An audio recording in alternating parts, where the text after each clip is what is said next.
بسم اللہ الرحمن الرحیم نحمدہ و نصلی علی رسولہ الکریم اما بعد۔ میرے محترم بھائیوں، دوستوں، بزرگوں اور میری اسلامی بہنوں، آپ کی خدمت اقدس میں شیخ ہو کر حاضر ہے۔ چند جواہر پارے خوبصورت نصائح عرض ہیں، برائے مہربانی غور سے سنیے اور اپنی زندگی کو ان سے مزین کریں، سجائیں۔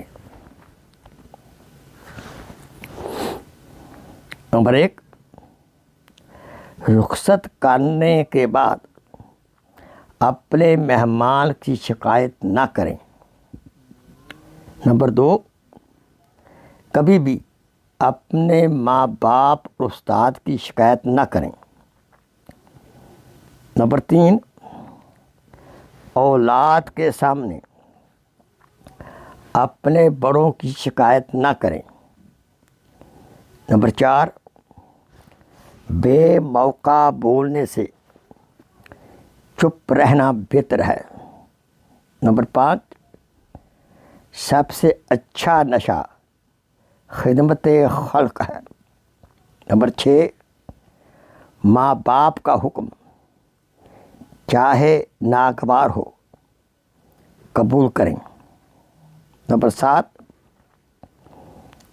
یتیم اور بیوہ کا مال کھانے سے پریشانی آتی ہے۔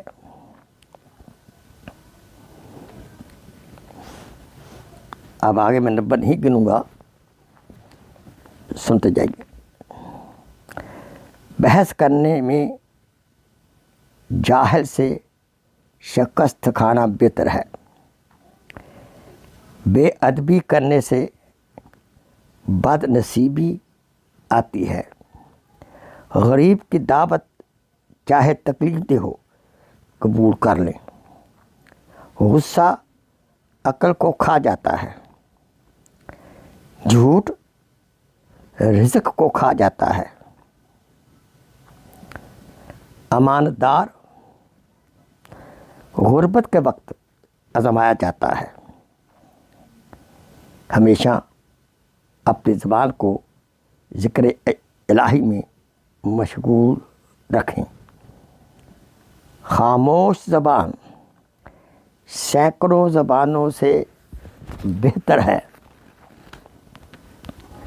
بہادر مقابلے کے وقت آزمایا جاتا ہے۔ بیوی کے سامنے اس کے میکے والوں کی شکایت نہ کریں۔ ماں باپ کا نافرمان اپنی اولاد کی نافرمانی کا انتظار کرے۔ بے عزتی کی زندگی سے موت بہتر ہے۔ سب سے اچھی خیرات معاف کرنا ہے۔ سب سے بڑا بہادر بدلہ نہ لینے والا ہے۔ غیبت عمل کو کھا جاتی ہے۔ نصیحت کی بات خواہ کڑوی ہو قبول کر لے۔ خیرات سے مال میں کمی نہیں آتی۔ فضول خرچی سے غربت آتی ہے۔ توبہ گناہ کو کھا جاتی ہے اور تکبر علم کو کھا جاتا ہے، اور انصاف ظلم کو کھا جاتا ہے۔ اور دوست مصیبت کے وقت آزمائے جاتے ہیں۔ وآخر دعوانا ان الحمدللہ رب العالمین۔ Please share this video as a صدقہ جاریہ۔ جزاک اللہ خیر۔